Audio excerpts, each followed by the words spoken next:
Hare Krishna. Welcome all the devotees for this morning seminar entitled Overcoming Fear. Many times from the speaker's side and from the audience side might be a lot of fear just taking up this particular topic. When we talk about fear, in the Srimad Bhagavatam, Kapila Muni, instructing to Mother Devahuti, says that this entire material world is nothing but outcome of fear. Madbhayat vati vatoyam suryastapati madbhayat varshatindro dahata agnir mrityuscharati madbhayat. Bhaya, which means fear. And he says that since he is the creator of this entire material creation, so the workings within this material creation is because of his fear. And he says, Madbhayat vati vatoyam, that the wind is blowing within this material world as we are all surviving because we are breathing. So he says that the wind is blowing because of his fear. Then he says that the sun is emanating its light because of his fear. Then Indra, he is showering rains because of which there are grains and then we can subsist on those grains. So Indra is showering rains because of his fear. And Mrityus charati madbhayat. Ultimately, it is death personified who is fearful of the Supreme Lord, who is taking its toll on everyone. So, yes, of course, the Srimad Bhagavatam doesn't establish that the Supreme Personality of Godhead, from the Vedic point of view, is a cruel God whom everyone has to fear. In fact, the Srimad Bhagavatam establishes Krishna as the Supreme Personality of Godhead. And as far as Krishna is concerned, it is said that Krishna is that God who has handed over the rod of punishment to Mother Yashoda. So over here we see that according to some beliefs and some faith, the Lord is up above on the clouds holding the punishment rod. And everyone is afraid of him, like this. But we see the same position of Krishna in Damodar Leela. He's like this in front of Mother Yashoda. Yashoda bhyolu khaladhavamanam. He's afraid of Mother Yashoda and Mother Yashoda's rod of punishment. So of course, we who are in this material world, surrounded by this element of fear, because this material world has been designed in such a way so that some healthy fear is instilled within us, which behooves us to come out of this material world. And when Krishna says in the Gita that this material world has two aspects, Dukhalayam ashashvatam, that it is full of misery and it is temporary in nature. So both of these aspects of this material world, they instill fear in the conditioned living entity. That we are fearful because of the miseries which persist in this material world. So we are fearful that we should not get into some miserable situation. That's one fear. And the other fear is that whatever little comfort I have, that should not go away from my life. Because Krishna says that it is asashvatam, uncertain. Whatever little we may have as our comfort and support, that also will be gone in a matter of time. So which means when Krishna says that it is dukhalaya and it is asashvat, both of these aspects of this material world, they have potentiality to instill fear within our heart. And therefore, in the 11th canto of the Srimad Bhagavatam, there is this episode when Maharaj Nimi, he is wanting to perform a great sacrifice for the benefit of his subjects. And he requests Vasishtha Muni to become the head priest for this sacrifice. And during that same time, Vasishtha Muni, he receives an invitation from Indralok. So, a bigger offer. So Vasishtha Muni tells to Maharaj Nimi that first let me go over there and finish that yajna of Indra, and then I'll come back to you. You can wait for that time. And Maharaj Nimi, he said that life is too short. I can't wait until you come back. I'll have someone else do the yajna. So Maharaj Nimi, he deployed someone else to perform the yajna, become the head priest. And when Maharaj Vasishtha, he came to know, he cursed Maharaj Nimi. He said, may your body fall dead. And Maharaj Nimi also counter-cursed Vasishtha Muni. May your body also fall dead. And both were dead. So now, all the demigods, they were in fear that such a great, sage, priest, we have lost him. And all the subjects under Maharaj Nimi, they were in fear that we have lost our king. So all the demigods came and they revived back, they resurrected Vasishtha Muni. But then when they wanted to revive back Maharaj Nimi's soul stopped all these demigods to revive his body back again to life. And in a beautiful verse, he explains, Maharaj Nimi, the element of fear in regards to this material world and the material body. He says to the demigods, the soul of Maharaj Nimi is saying to the demigods, the body is lying dead, but the soul is speaking to the demigods saying, Deham navarurutseham dukha shoka bhayavaham sarvatrasya yato mrityur matsyanam udake yatha. This beautiful verse explains, he says, Deha avarurutseham, I do not want this deha anymore. The soul of Maharaj Nimi is saying. Why?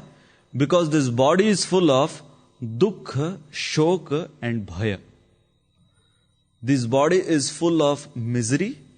Shoka means lamentation and bhaya is fear. So because of misery, there is lamentation. And even if somebody tries to get some happiness, he is always in fear that he might lose it. So dukkha, shoka and bhaya. He says, because of this, I do not want this material body again. And then he gives a very beautiful example. He says that within this material world, death is all pervading. This one feature, phenomena, which is death, is all pervading within this material world. Sarvatrasya yato mrityur. And he says, he gives the example of fishes within some body of water. Matsyanam udake yatha. Udake means a pond. Matsyanam means fishes. So he says that if you look and observe these fishes within any body of water, you will see that fishes, they are surrounded by water all the time. And that water is the source of life for the fish. The fish cannot survive without being in water. So water is the source of life for that fish. The fish is surrounded by its source of life. But still that fish is always in fear of death. It's swimming around With unblinking eyes, the fishes, they do not blink their eyes. With unblinking eyes, the fishes are just swimming around in fear of death. So Maharaj Nimi says that if these fishes who are surrounded by their source of their life, and if they are always in fear of death, what to speak of me, who is surrounded by death? Sarvatrasya yato mrityur. He gives a brilliant example. He's observing these fishes and saying that they are surrounded by their life source and they are always in fear of death. What to speak of me? I am surrounded always by death. So that is something which Maharaj Nimi is speaking about, the nature of this material world. And definitely, if birth, old age, disease and death, if these are the ingredients of which this material world is made up of, definitely the one emotion which is all pervading should be fear. Just like, there was a survey made of this city of Las Vegas. I guess all of you know about this place.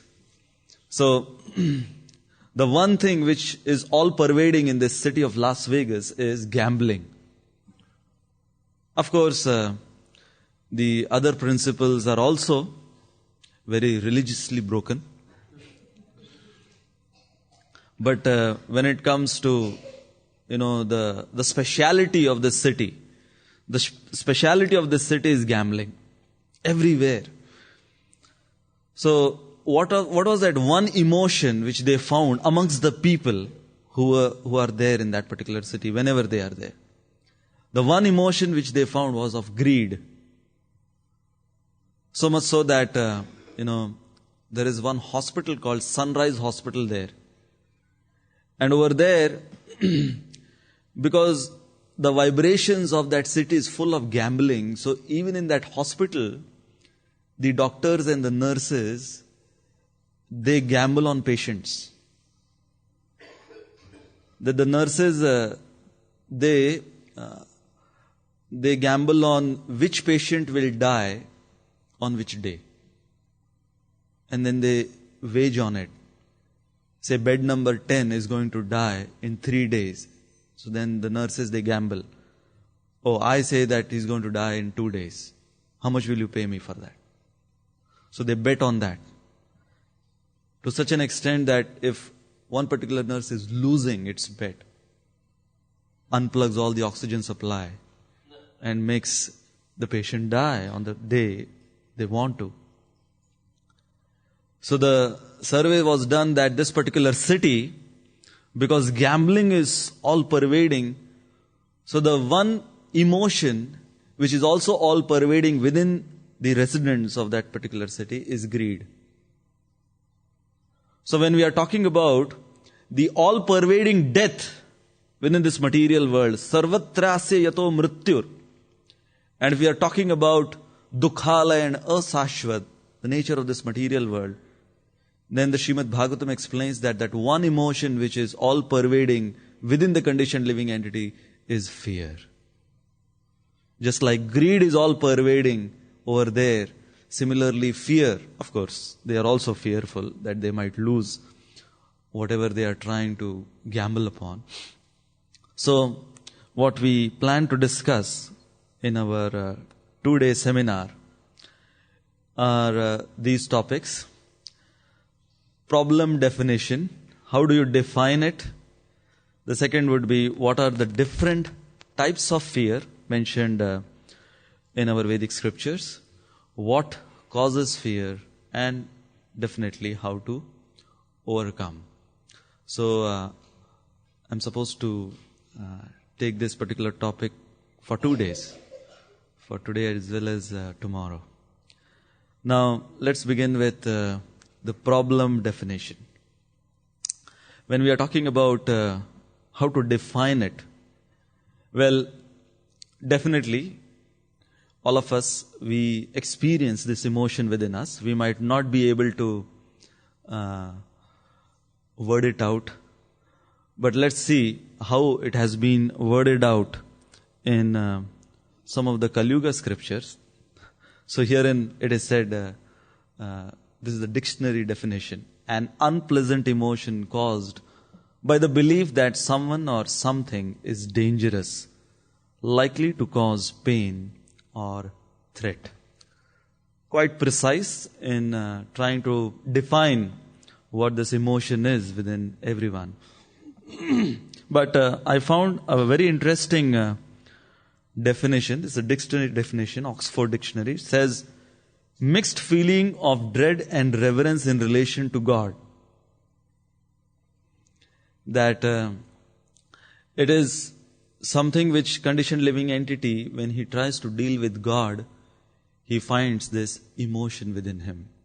Now even Bhaktivinoda Thakur in his Chaitanya Sikshamrit explains that the 4 reasons why a living entity turns to God, out of those 4 reasons, the first is, he calls it Bhaya Buddhi. Bhaya means fear. So because of fear, a conditioned living entity turns to God. And the second emotion, or the second reason why a living entity turns to God is Asha Buddhi. Asha means hope. So that's a step further than Bhaya. So because of fear, someone turns to God that, if I do not acknowledge God's presence, if I do not believe in Him, then I'll be condemned in hell for eternity, eternal damnation, these kind of things. So out of fear, he turns to God. The second is out of hope that, let me try to get something from Him. So that's called Asha Buddhi. And the third, a step higher than Asha Buddhi, Bhaktivinoda Thakur explains, is Kartavya Buddhi. Kartavya means duty. That he feels his duty that he should acknowledge God's presence and do something for Him.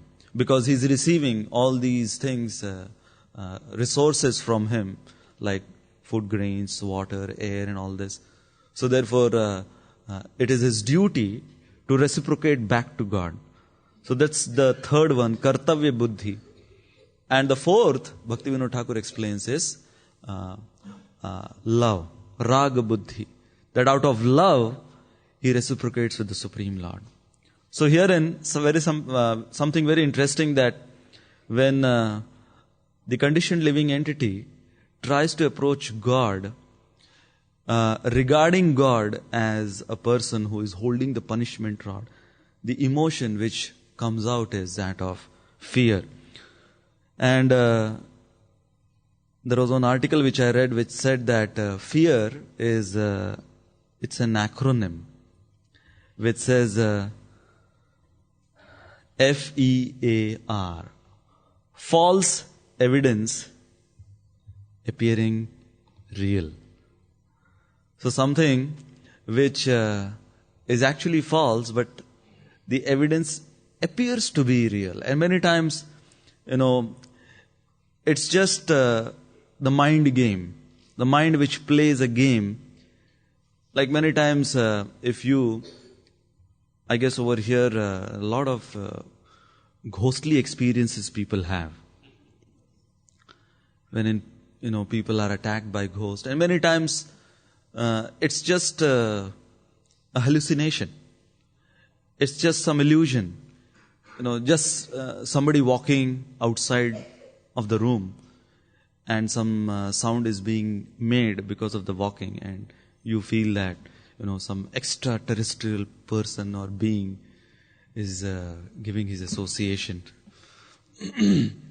Now, I remember this was many years ago at our temple in Chopati. After a preaching program, a college preaching program, I came back. It was night around 11:30. And we all sleep on the temple floor, wooden floor. And as I took my bedding, my chatai and, my bedsheet, I spread it, and as I laid down, just like, you can see some light coming from below the curtain, so like that. So the altar doors, some light was coming from below of the altar doors. And as I laid down, I was seeing that on the corner of that particular door, it appeared like a huge python, slithering. slithering around. You know how a snake moves? It appeared like that. And then he said, in the middle of this city, this concrete jungle, and that too in this temple, why would a snake come? So then I thought that I was too tired also to go and check out. But then this fear was just engulfing me. Again I looked, and again I saw it appeared like a huge snake moving. And then 15-20 minutes, and then I thought that, how big is it? It's still at the same place, and then I was getting convinced that it should be a snake. So then I went and I brought a flashlight, and I, from a distance I just, threw light on that. And then what it was just a balloon. After the program, some child had left a balloon, and that balloon, because of the fan which was on, the balloon had been cornered. And there was no place for the balloon to go anywhere else, and the balloon was moving as if. And because of the light which was coming from the altar, it appeared as if some big, huge snake is moving.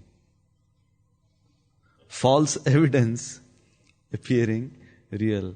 That story, that famous story of this man who was checking this train, and he entered into the refrigeration section, and the refrigeration section got locked, and he was locked inside for the whole night, deep freeze. And in the morning he was found dead. You all might have heard the story. He was found dead. But then the more surprising thing was that he shouldn't have been found dead there, because for that night the power supply to that particular bogie, the refrigeration section, had been cut off.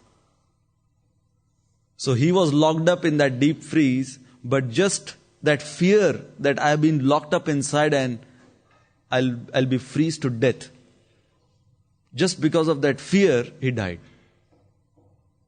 When there was no power supply for the whole night. So again, herein, sometimes it is defined that it's nothing but just some kind of hallucination which comes in one's consciousness. Now, when we try to understand from the Vedic point of view that what is this particular emotion within the conditioned living entity, as we already discussed a little bit about that, because the material world has been designed in such a way it's miserable and changing, that is sufficient enough to instill fear within us. But as Prabhupada many times explained, that this material world or this material existence is compared to pavarga. Now this word pavarga, it's a Sanskrit word which breaks down into 5 syllables.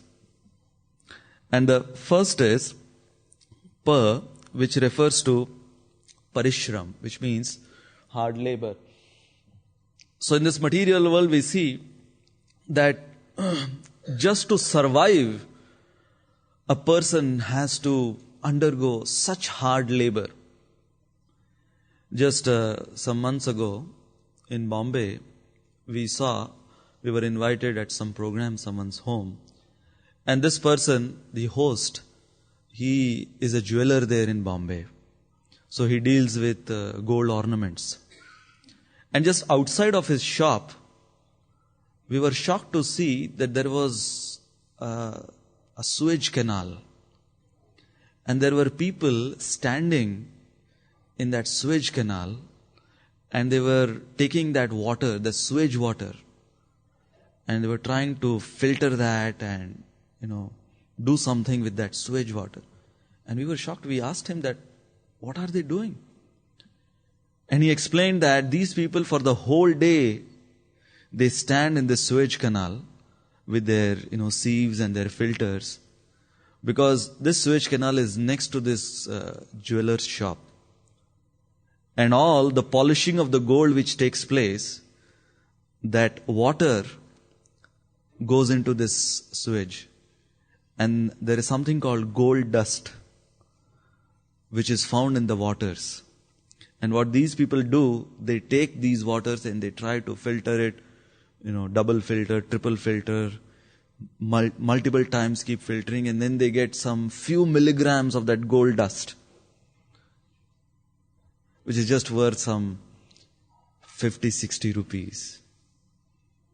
And for the whole day, these people, that's their livelihood. For the whole day, these people, they stand in those sewage canals trying to, get some gold dust. I was thinking of the shlok of Chanakya Pandit. Chanakya Pandit says that even if gold is there in some filthy place, so they were, literally following that particular Niti instructions of Chanakya Pandit. So hard labor, parishram, how much? In that city of Bombay, people are working so hard. As Krishna explains, Prakriti sthani karshati, hard labor they have to undertake. Over here also, early in the morning, people have to leave, go out for work and come back so late. So the first is the pa, which over here is the parishram, the hard labor.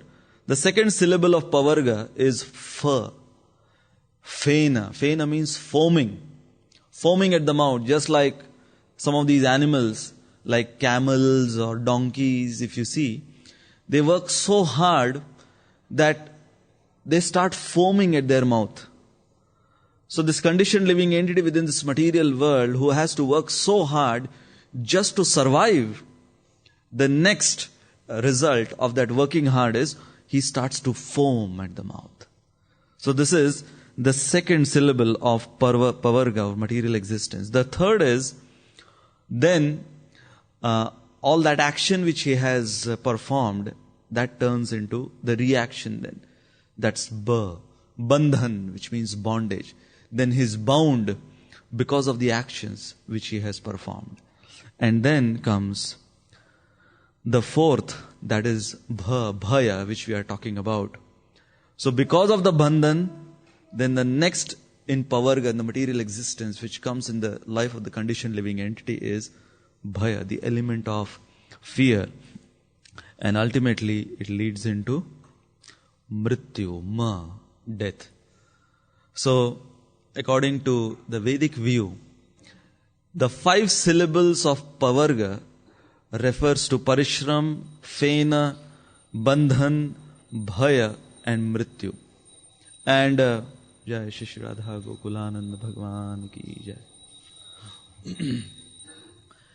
And when we are talking about all the other aspects of this material existence, we can see that a person, a conditioned living entity, is engaged into any kind of action which binds him. It's because of the fear element. That he is fearful for two things. One is that he wants to avoid miseries. He is fearful that miseries should not come in his life. So in order to avoid miseries, he performs actions. And whatever little comfort he has, in order to protect that, he performs actions. So that is also, again, because of fear. So the entire material existence of this conditioned living entity is nothing but his actions and reactions, which is the outcome of the fear within this material world.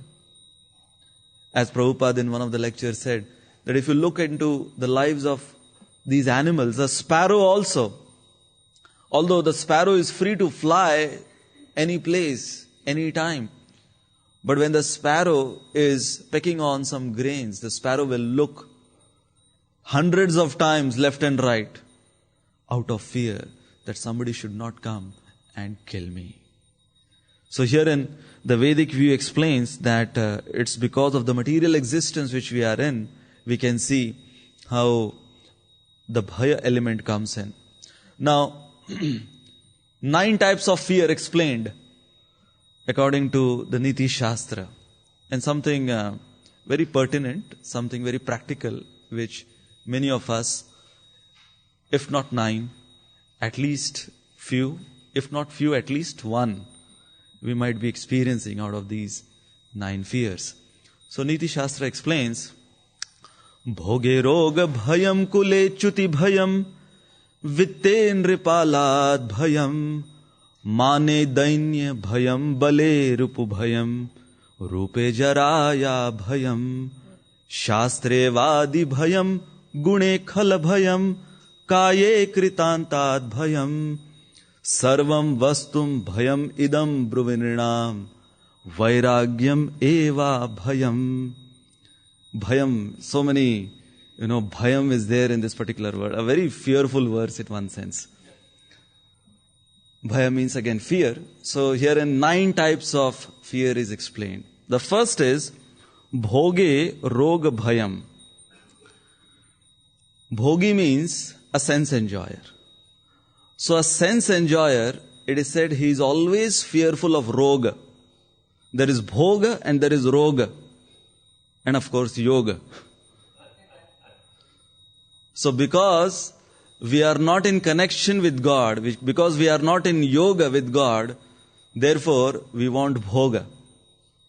And because we want bhoga, therefore we end up in roga, which means disease. So a sense enjoyer is always fearful of diseases. Because the medium of sense enjoyment is this material body. And if this material body becomes diseased, dis-ease, which means no ease. So if this material body becomes diseased, how can he enjoy? There was this famous industrialist from America, and he had so much money, everything at his beck and call. But he developed this liver disease. And because of this liver disease, he couldn't take a morsel of any solid food. And when he was interviewed that you have so much money and so much opulence, what is that one emotion which is there, which is always lurking in your consciousness? And he said, fear. Fear of my liver. So a person who is into sense enjoyment is very much fearful of diseases, and therefore people many times they follow a very strict diet, they are vegetarian also, not because they want to worship Krishna. Many times it's because they don't want to get diseased, so that they have a healthy body for other sinful activities. Like Hiranyakashipu.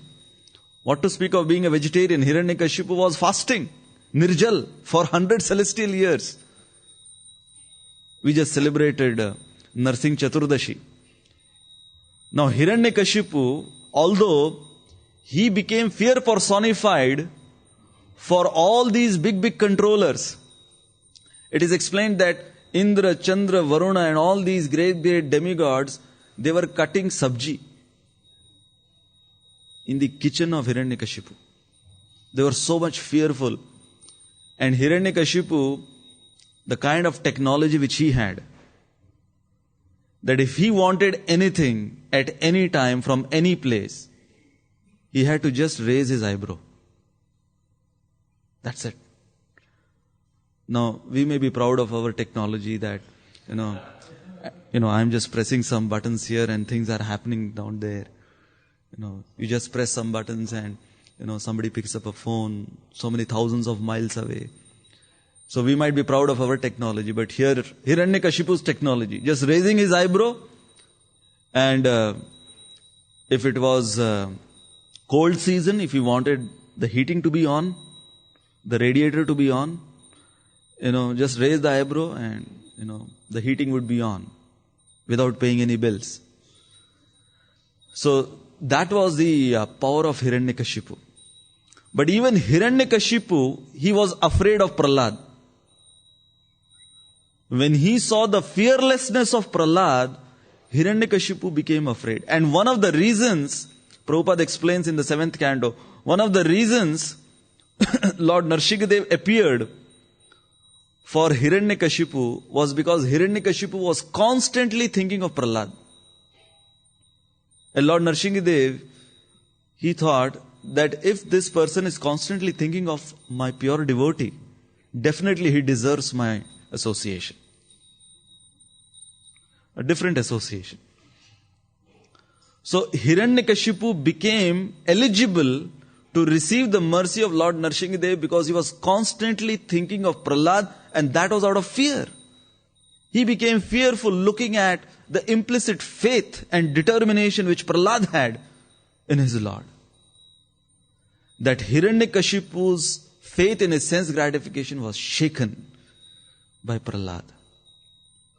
So this is the first type of fear, that a person who is inclined towards sense gratification is fearful of diseases. Bhoge roga bhayam. And the second is kule chuti bhayam. Kula means big lineage, high dynasty, born in a aristocratic high lineage. So a person who is born like that, his attachment fears loss of family. Kule chuti bhayam. So he's fearing losing that reputation or the family members. So therefore this is the second kind of fear. Again, this was Rockefeller, his son was eaten by cannibals. One big industrialist from America, his son was eaten by cannibals of Africa. And the only thing after that which was there in his consciousness was the loss of his only son. And he was so much in anxiety and lamentation rest of his life, that always fearing that I shouldn't lose any of the other family members. So kule chuti bhayam, this is the second type of fear. Then greed fears loss of money. A person who is greedy, definitely he fears that I shouldn't lose whatever I have assimilated and accumulated. And this is, of course, we can see in this Kali Yuga spread all over.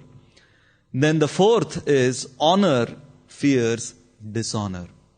A person who has been honored very much, he fears dishonor.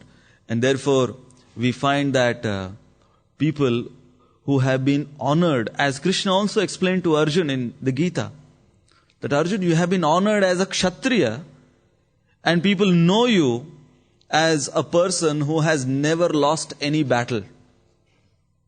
So just for that sake, Arjun, maintain your honor, because for a Kshatriya, dishonor is worse than death. So a person who has been honored in his life, he always fears dishonor.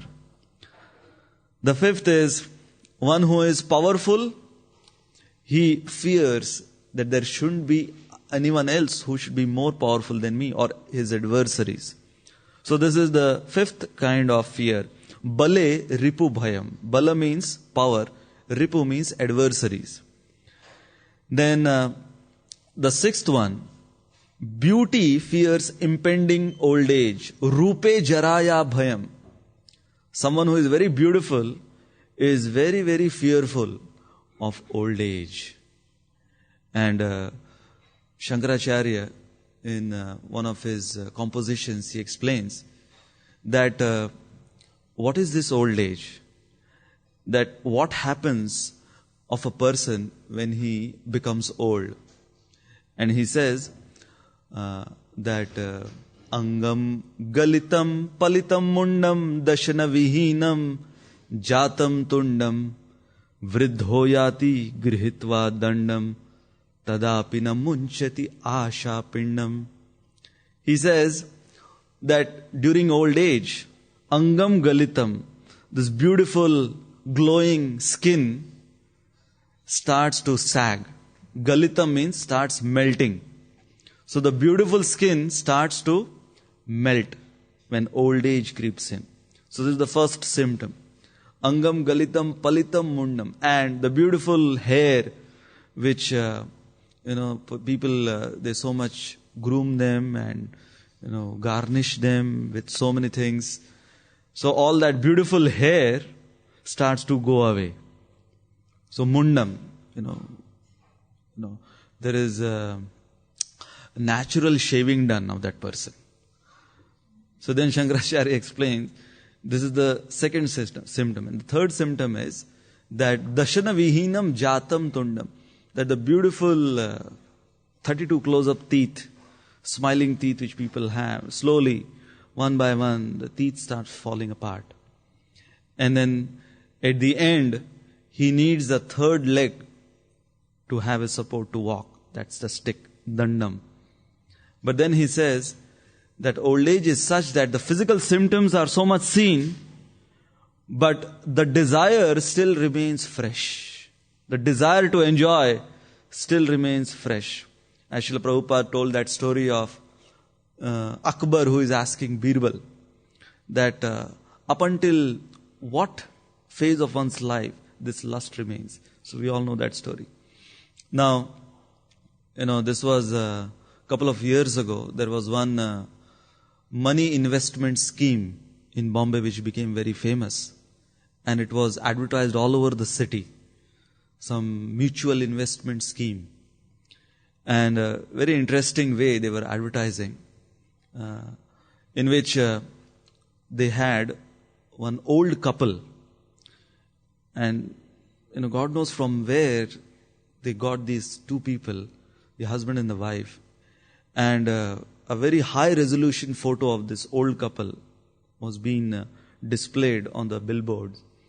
And the face of both of these couples are full of wrinkles. Full of wrinkles. Everywhere the face was full of wrinkles. And they are holding each other. The couple is holding each other. And then the caption says, whatever your age might be, your desire should be wrinkle-free. Your body might be full of wrinkles, but your desire should be wrinkle-free. So that was how they were advertising that.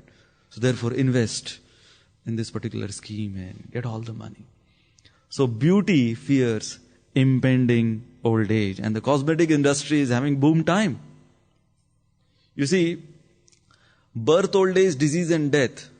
These, as Krishna explains, that these are the miseries of this world. And Kali Yuga industries are having boom time on our miseries. That, the hospitals and the maternity wards are having boom time because of birth. The cosmetic industry is having boom time because of old age. The doctors are having a boom time because of diseases. If you ask any doctor, how is your practice going on? And if he says, very nice, what does that mean? Which means people are becoming more and more diseased. So, at the expense of people's diseases, there is someone else who is having, nice time. And then, of course, death. The insurance people, they are having nice time because everyone is fearing death. So this is the sixth fear. The seventh is Shastre Vadi Bhayam. A person who is Shastravadi, a person who is very scholarly, he fears other new theories coming up. And we have the classic example of the Darwinian theory. That the neo-Darwinians are so much afraid that they are getting exposed now. And just to protect their theories, they are trying to present counter theories and try to justify whatever they have. So, scholarship fears better theories than them. A liar, he fears exposure. A person who speaks. Therefore, it is said that, if you are a liar, then you have to have a good memory. Because one has to remember all those lies which he has spoken. But if you are truthful, you don't have to have a good memory. So, liars, they fear exposure. And the last is, everyone fears death. Kaye kritantat bhayam. Kaya means this material body. Krita anta, which means death. So, everyone fears death ultimately. Why? Because all of that what we discussed, the scholarship or beauty or sense enjoyment or wealth and all of that, one can have as long as one has the physical body. Once the physical body is gone, all of those other attachments, all of those other enjoyments and pleasures, everything is gone. So therefore, at the end, everyone is fearful of death. So these are the 9 kinds of fear explained in the Niti Shastra. And definitely, we can relate to, at least I can relate to, that so many of these fears are lurking within my consciousness. Now, going to the reasons for fear. Before I go into, let me ask some of you that if in case you have experienced this emotion of fear, what you could pinpoint as a reason for having that fear within your consciousness. I think you saw this. Previous fearful experiences.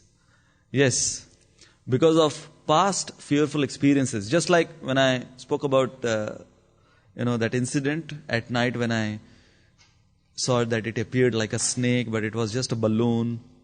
So because I have previously experienced snakes moving like that fear element came in.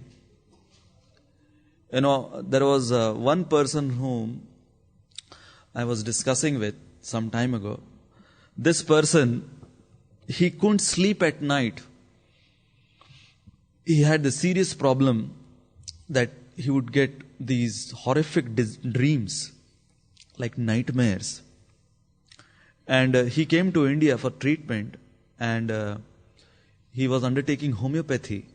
And in homeopathy, the homeopaths, they inquire into, they have a questionnaire. What are your dreams? And these kind of questions they ask. How much you become angry, in what circumstances and all that.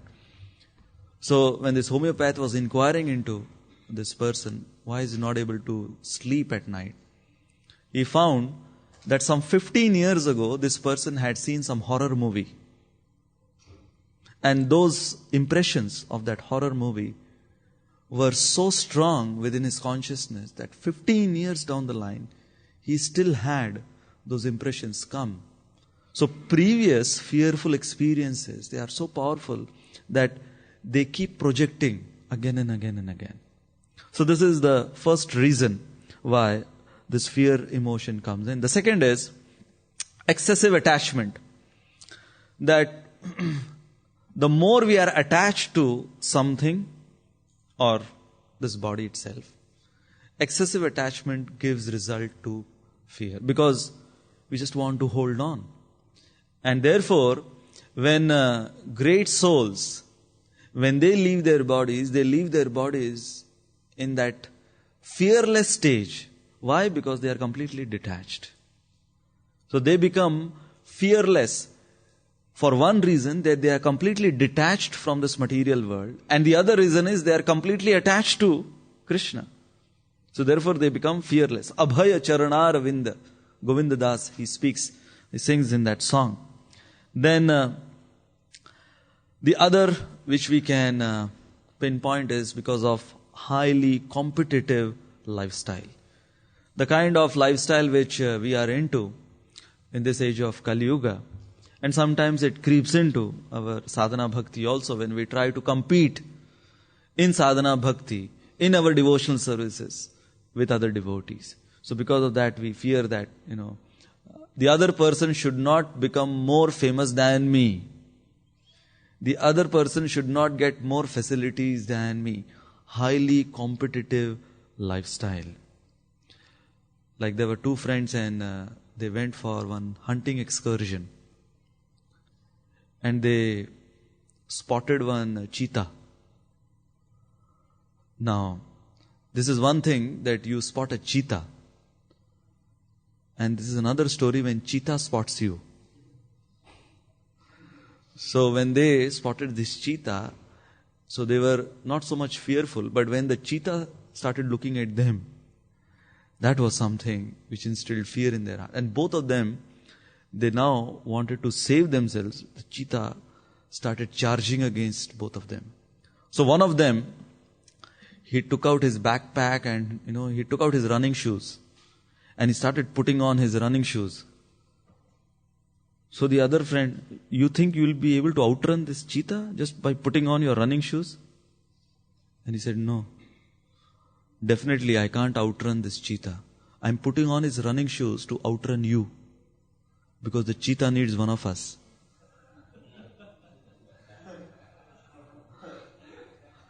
So the lifestyle which is going on nowadays is that, I want to progress by stepping on your head. So because of this highly competitive lifestyle, this particular emotion is lurking within everyone. And the last reason is the wide gap between expectation and reality. We have such great expectations from this material world. We have such great hopes with this material world. But the reality of this material world is something which is very crude and something which is very, very unexpected, what we are expecting. Like Bhaktisiddhanta Thakur, he narrated that story of the 5 paisa circus, the 5p circus. We all know that story. That how everyone went in and they were expecting that there will be some nice show for them. But the reality was something else. They got beaten up. They came out beaten. But they didn't admit to the others what was the reality. And they were trying to build others' expectations as they had the expectations for that 5p circus. So, in this material world, when we have these expectations, and that is what, makes a conditioned soul go on.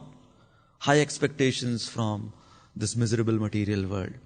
And when the reality, which sometimes we read about others, and when we see that this particular reality is also going to happen in my life, then the in-between emotion, which means between expectation and reality, is the fear element. So now, after this, we come to this particular topic, how to overcome. And this will be taken tomorrow, how to overcome, because we have something very interesting to discuss in how to overcome any kind or any type of fear which we have, and especially in regards to the sadhana bhakti. What we'll be discussing tomorrow is learning lessons from Akrura's journey to Vrindavan.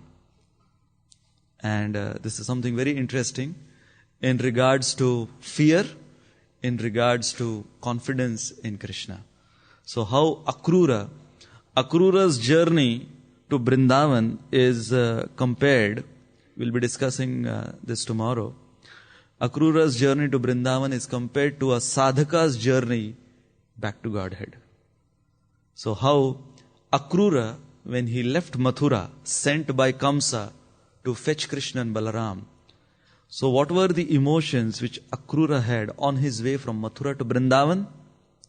And what we should be learning from all these emotions which Akrura had on his way, this journey from Mathura to Vrindavan, as a sadhaka, as we are also, I guess we are all on our way to Vrindavan, to Golok Vrindavan. So what we have to learn from Akrura, and also in relation with the topic we took this morning. Thank you all very much. Hare Krishna.